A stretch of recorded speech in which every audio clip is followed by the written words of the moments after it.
Today we've got a group of tactical 21700 flashlights at a wide range of price points.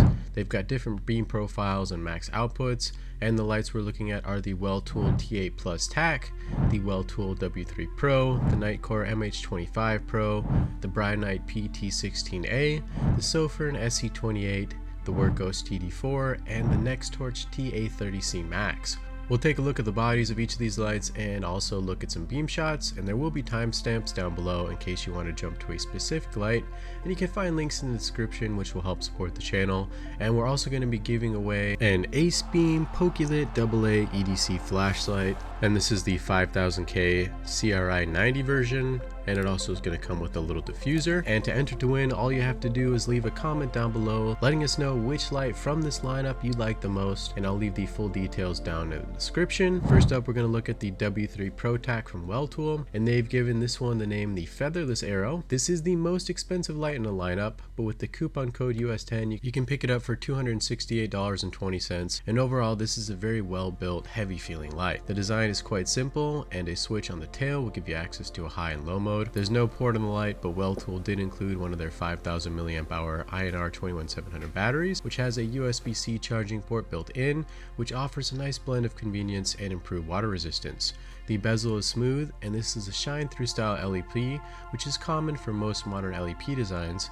And inside we've got what they call a special LEP module, which produces light in the 5700 to 6700K range. Max output is relatively low by LED standards at 930 lumens, but this is relatively high as far as LEPs go. But where this light really shines is in intensity, and this one has 547,500 candela and is able to throw a max beam distance of 1479 meters. The beam angle is pretty compact, and it's able to illuminate great distances, but this is actually relatively wide for LEPs, and it is much more well balanced compared to other LEP profiles that we've looked at on the channel, and this is going to be the best option for those of you with ultra long range lighting needs. Before we keep going, be sure to smash the thumbs up button and subscribe to the channel if you're new here, and we've got a bunch of different flashlight comparison videos coming out in the next few weeks, including one for 18650 tactical lights and 18650 and 21700 EDC flashlights. So if you need a new light this year, you'll definitely find something good somewhere in these videos, so be sure to check out those links down below. Next up is another of Weltool's, and it's the T8 Plus Tac, and they've nicknamed this one Unrestrained, and you can pick up this light from my website Goodnight Gear for $113.40 using the coupon code US10. And in general, Weltool's lights are very tough, and this one is also quite heavy with very aggressive knurling, and there's a single switch which will give you access to a high and low mode. There's no charging port in this light, but they do include an external charger and a Weltool branded 4000 mAh INR 21700 cell. The bezel is smooth, there's a smooth aluminum reflector, and it utilizes a cool white XLED emitter with a color temperature around 6500K. On turbo, this light will produce a max output of 2180 lumens. It has a peak intensity of 101,200 candela and an impressive 635 meter throw. The beam profile on this light is a lot more well balanced compared to the W3 Pro Tac, and this one has a mid-size hotspot and a wide size flood,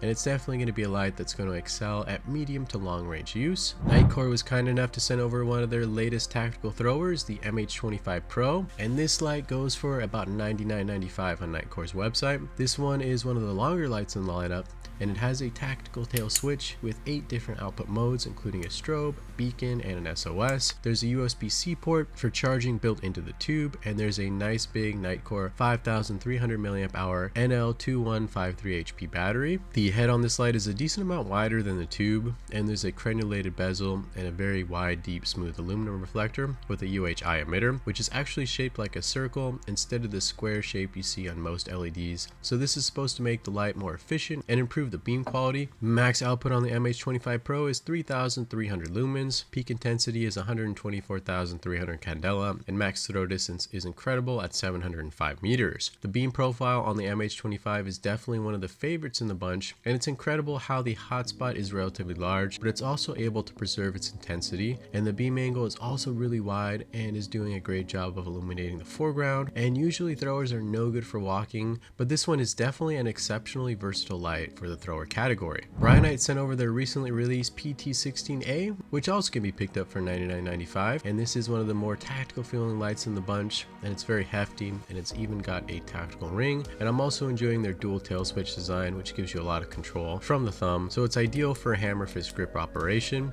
And there's 6 different brightness modes, including an SOS and a strobe. There is a USB-C charging port on the tube, and there's a Brinyte branded 5000 mAh battery included. There's a very aggressive tactical bezel with tungsten steel glass breaker inlays, and there's a very wide, deep, smooth aluminum reflector, and there's a luminous SFT70 emitter with a cool white color temperature. Max output on this light is 3000 lumens, peak intensity is 52,500 candela, and the max throw distance is 458 meters. The hotspot on this light is very similar to the Nitecore MH25, but it's not quite as intense, but there is a decent amount more spill and illumination around the hotspot with less distinction between the two. And overall, the beam angle is quite wide, making it well balanced for a mid-range light. This is the Sofirn SC28, and this light is a great deal and can be picked up for right around $46 on Amazon at the time of making this video.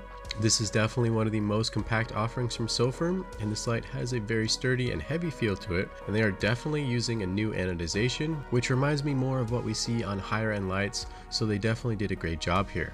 There's a single switch on the tail cap, and there's 5 different primary output modes with a built-in USB-C port on the side and an included Sofirn branded flat top 5000 mAh 21700 battery. The SC28 has a crenulated bezel and one of the craziest looking honeycomb style TIR lenses I've seen, and I'm very excited to see what kind of beam this produces, and also a cool white 5700 to 6500K XHP 50B emitter. Max outputs are pretty high at around 2800 lumens, peak intensity is around 12,408 candela, and the throw distance is going to be one of the shortest at about 223 meters. There's really no defined hotspot on this light, but despite this being a flood style light designed for short range use, it's still able to reach out and illuminate further distances than I was anticipating, and the massive amount of lumens are able to overpower this current environment and provide all the illumination needed. And the extreme width of the beam angle does make it an excellent choice for walking and extremely well suited for close range environments. Next up is the Wurkkos TD04, and this light can be picked up on Amazon for about $50, and this light also has a surprisingly good sturdy build quality and a premium anodized finish. This is a dual switch design with one on the tail and another on the tube, and there's 9 different modes on this light, including a strobe, SOS, and a beacon. There's a built-in USB-C port, and this light also comes with a flat top Wurkkos branded 5000 mAh battery. There's a crenulated bezel and an orange peel style reflector and a cool white HP 50.1 emitter, which is one I don't think I've come across before. The max output on this light is 3000 lumens, peak intensity is around 21,800 candela, and the throw distance is 295 meters. The TD04 is very similar to the SC28 with its ultra high powered wide angle flood style beam, and this light is also able to overcome pretty good distances in spite of its short range design. And this light does appear to be a bit brighter than the Sofirn light and is another awesome option for those of you looking for a high powered short range walking light. Nextorch sent out their TA30C Max, and you can pick this one up on Amazon for around $120, and this is another one of the heavier feeling lights, and it also has a nice smooth feeling anodization, and this light also has a dual tail switch design with a click switch and a rotary switch on the tail, and there's 4 different output modes including a strobe. There's no built-in port on the light, but it does come with a Nextorch branded 4800 mAh battery with a built-in USB-C port. The TA30C Max has a steel strike bezel with nano ceramic glass breakers and a medium-sized orange peel reflector with a Cree XHP 50D HI emitter, which will produce a cool color temperature. The max output we're looking at is 3000 lumens, peak intensity is 38,025 candela, and max throw distance is 390 meters. This light has one of the widest and most well-diffused hotspots, which is great for mid-range use, and the beam angle is also pretty wide, so you can use it to navigate with, and this would be a good option for those of you who want a short to mid-range light. If you stayed around this long and watched the whole video, thanks so much, and if you're still looking for flashlights and want to see more comparison videos like this one, you can check out the playlist down below, and there will also be links down below which you can use to purchase these lights, and they'll also help out the channel.